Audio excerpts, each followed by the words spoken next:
Hey everyone, it's the Unlikely Prepper here, and I am going to show you how to use an online soap calculator. So this one here is SoapCalc.net, so SoapCalc.net is the website for this one. So you're going to come to this website, and right up here says Soap Lie Calculator. You're going to go ahead and click on that. And what it's going to do is bring you to this here. This is essentially a soap calculator. And it's got different categories depending on what you're doing. And then it's got the soap qualities and the recipe that you're creating. I'll go over your basics. Number 1 here, it says type of lye. NaOH is sodium hydroxide. KOH is potassium hydroxide. This one here, NaOH, is going to be your basic hard soap. The only time you'll ever switch it over to KOH is when you are doing potassium hydroxide and making liquid soap. You'll know the difference. Number 2 is the weight of your oils. This does not really affect your recipe too much, but given that the recipe literally tells you exactly how many grams of everything that you can use and how many ounces, I usually say if you have the same recipe but want to change the pounds / ounces / grams amount, to go ahead and print out multiple ones. This here is 1 pound that I'm going to do here. That is 16 ounces. 16 ounces are in 1 pound. So if you were going to do a double batch of something, you'd go ahead and put 2 pounds, 3 pounds, 4 pounds, however much you need. You can go into ounces if you have an exact amount that you need, aka a mold that needs to be filled and you don't want to waste anything. So that's there. Number 3 is your water levels. It's also going to do your lye levels. The base one they are going to give you, which is here, is water as a percentage of oils. They are going to put in 38%. 38% is going to be what you want to work with. Do not try to move this until you have done 20 batches or more. Once you have, you can go ahead and up your lye concentration. As you up it, you will be able to lower that number. Do not make it any higher, or else you will end up with a very, very watery, not high enough concentration of lye. As you get more skilled and adept in this, you can go ahead and change it to lye concentration, and you can do, lye concentration to 30%, blah, blah, blah, or water lye ratio to, a 20, 80, 30, 70, whatever be you. But as of now, just keep it at 38%, the amount that will be given when you click into this. It will already have that there. Leave it at 38. Number 4 is the superfatting and fragrance. Superfatting is giving your recipe a little bit extra of the fats that will not be touched in saponification and will allow for a more conditioning, more moisturizing bar. Now what some people will do is they will superfat what is here is 5%, and what they will do is they will go ahead and mix their entire recipe. They will add the lye water. They will go ahead and get to a very light trace, and then from there they will go ahead and add in their superfatting oil and or butter. I've seen one woman on YouTube, she did one that was mango butter. Superfatting also allows you to not have some of those more expensive, expensive oils and butters being destroyed by the lye. So Typically, they'll go ahead and add their most expensive part at the end when the lye has already bonded to most of the other oils. Fragrance, ounce per pound, is going to be your amount that you use of either fragrance oils, essential oils. You can leave this blank, it won't make a big difference, and in the end, it really doesn't make a huge difference to your recipe anyhow. Though, if you do use too much, I believe the computer will let you know that you're using too much. Obviously, the average amount is 1 ounce per 1 pound. So 1 ounce to 16 ounces of oil. And they don't recommend going crazy with it. I would say you would never want to use anything more than 2.5 ounces per pound.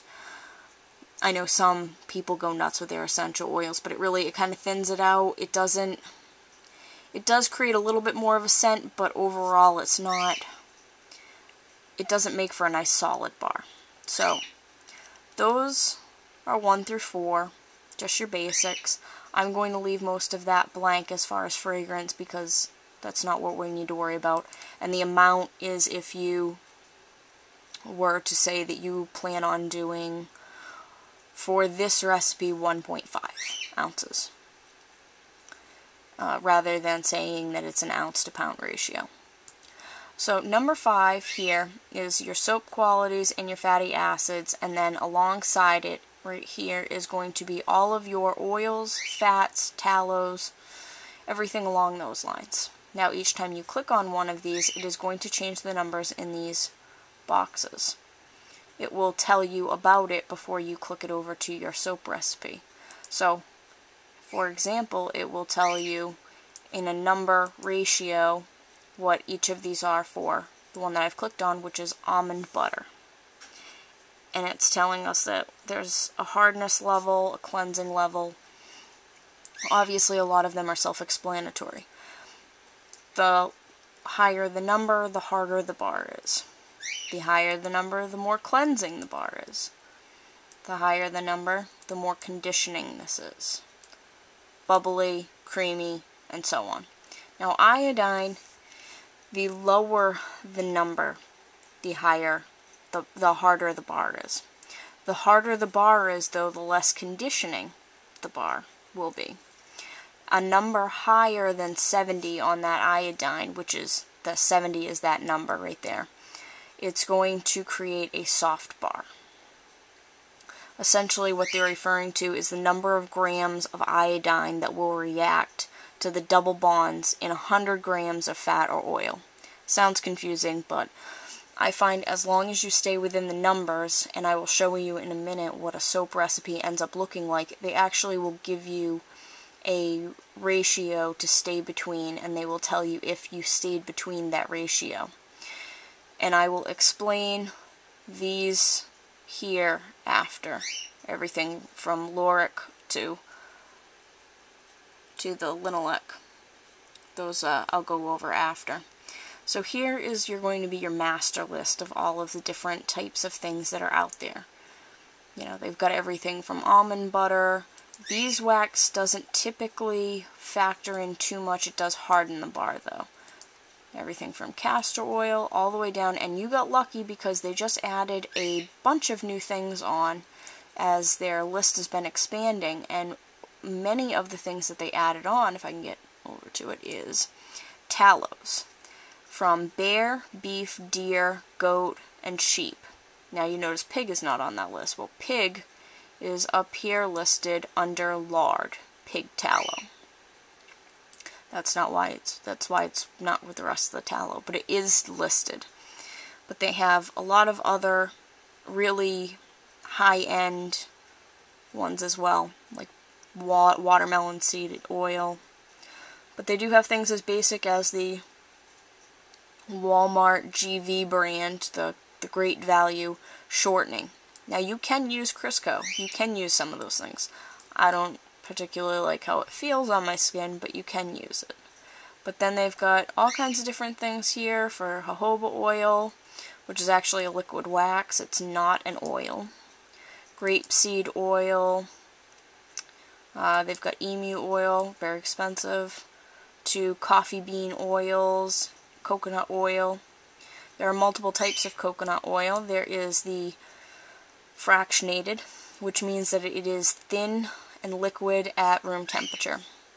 Coconut oil 76 degree is the most popular of all of them. That actually will become liquid at 76 degrees. And then there's the coconut oil that liquefies at 92 degrees. 76 is the most common. And that's what I use as well. And they do have things like chicken fat, cocoa butter. I am going to give you a recipe that I have pre-made to show you what I've done and show you the amount. But feel free that if you want to spend the extra couple bucks to do cocoa butter or shea butter, you will not be disappointed with how it feels. It actually is a great butter. It thickens it, it creates a nice hard bar, and it's super moisturizing. So please go for it if you're willing to spend a couple extra bucks. So this here is that listing. Whenever you click something, double click it, it will send it over to your soap recipe. To get rid of it, you just go ahead and click the minus, and it will disappear from there. And then you can go ahead and pick out something else, like apricot kernel, and click it in. From there, you can either choose to do the amount of ounces or the percentage. I tend to stick with percentage on that. So you'll go ahead and you'll build your recipe and then start adding percentages in. From there, as you're calculating it, you can formulate and change up your recipe from there. So, we've got the apricot kernel oil, and say you try to add to, we'll do a hard one, just because it's a little bit more balanced. Let's see, coconut, 76 degree. And then you'll go ahead and do percentages from there. And just so you know, little tip, coconut oil works great. It's fantastic. It's nice and hard, super cleansing, great oil. Do not use more than 20% in a recipe if it is used on skin. I use 50-50 coconut oil and pig lard when I am doing my soap for doing clothes. Works fantastic. But anything more than 20% in a soap recipe used on skin will be too drying. It's not super conditioning at all, but it's hard and it's got a lot of cleansing, a lot of bubbles. So you'll build your recipe from there. You'll add your percentages. From there, you'll go ahead and you'll calculate your recipe. I usually recommend to do multiple tabs. Click that on, and when you calculate the recipe, it will build them going along so you can compare one to the other. So I have made one up already, and I did it as the 76 degree coconut oil, palm oil, olive oil, and sunflower oil. All pretty basic. I've done 20% for the coconut oil, 25% for the palm oil, 30% at the olive oil, and 25% for sunflower oil. Now I went ahead and I clicked that off, and I did the view a print, and it shows you here your basic recipe. It's going to tell you that you have 1 pound of oil, the 38% of water as a percent of oil, the superfatting ratio, your lye concentration, your water to lye ratio. It's going to tell you your saturated and unsaturated ratios and your iodine. And then from there, it's going to go ahead and give you exactly how much you need in your recipe. So you've got your coconut oil, you are going to measure out 90 grams or 3.2 ounces. And you'll go on, and then it'll tell you your exact total for everything. It'll also tell you that you need exactly 172.3 grams and that you need 63.1 grams. Please stick with grams. It's much more accurate, and especially when it comes to your lye, you don't want to be lye heavy, you don't want to be lye light. If it's lye light, then you're not going to be able to get a decent soap out of it. Now, it's going to tell you your suggested range of what you need to stay between and what your recipe actually created. In hardness, cleansing, conditioning, bubbly, creamy, iodine, and INS. INS is a system that was created by a gentleman. It's not definitive because Bastille soap actually does not come out well on this calculator but works in real life, so it's not always definite, but I stick with this more than anything. So it's telling us that we got a 36 on hardness and to stay between 29 and 54. We're between it, we're safe. Cleansing. We're on the lower end of cleansing, but we are within the safe zones of 12 and 22 with our 14. In conditioning, we're supposed to stay between 44 and 69, and we're at 61, so we're safe. Bubbly needs to be between 14 and 46. We squeaked by with a 14, so it's probably not going to be super bubbly, but at any point if you're really worried about bubbles, you can go ahead and add some castor oil in. It's not necessary though, bubbles don't mean anything. As long as it's conditioning and it's cleansing and it works, you know, it's doing its job. Creamy, we need to be between 16 and 48, and we have a 23. Now the iodine level, they say to stay between 41 and 70. We're at 74. Is it something we really need to worry about? No, because it works on all other levels. And we're a little bit light on the INS level, but I would say that this would make a nice solid recipe. Now, I said that I would explain these levels here to you. The lauric, mysteric, palmitic, steric, you know, all of these here. If you go back to the main page and you look at the very top of the page, underneath the SoapCalc lye calculator, there is one that says soap bar qualities. If you click on that, it will explain to you what each of those mean. And what they're referring to is that each one of these have different properties that are better for a bar. So lauric acid, it makes for harder bars, more cleansing bars, and more bubbly bars, but does not constitute making them creamier or more conditioning. So then if you want more information about hardness, you know, the hardness, the cleansing, conditioning, all this, it's on this page. Everything you see is right on this website. Super helpful. Please read this over. It'll explain a lot when you're getting started with creating recipes.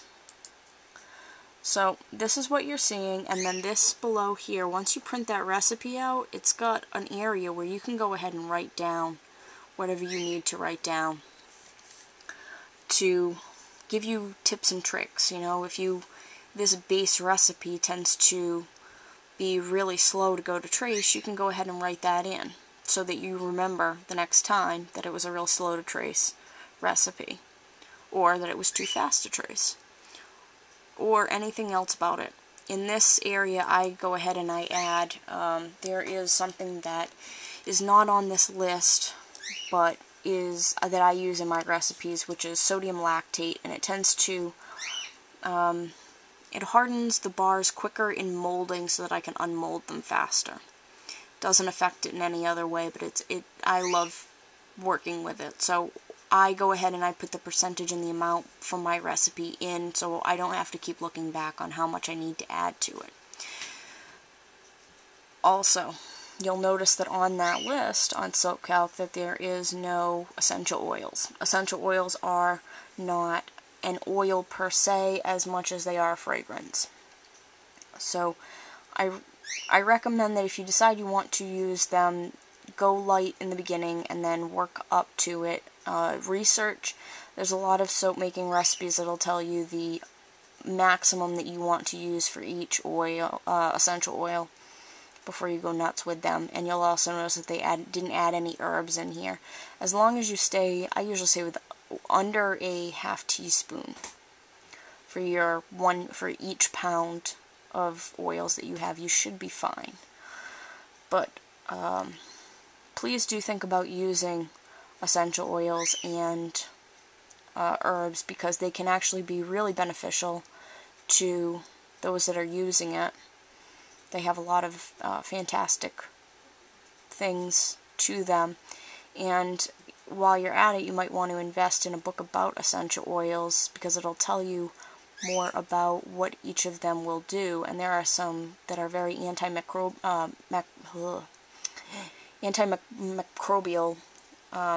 that are going to resist bacteria and make for really safe soaps. There are, certain things that you add to soap that will clear up skin conditions. So think about learning about those after you've gotten a couple of different things under your belt.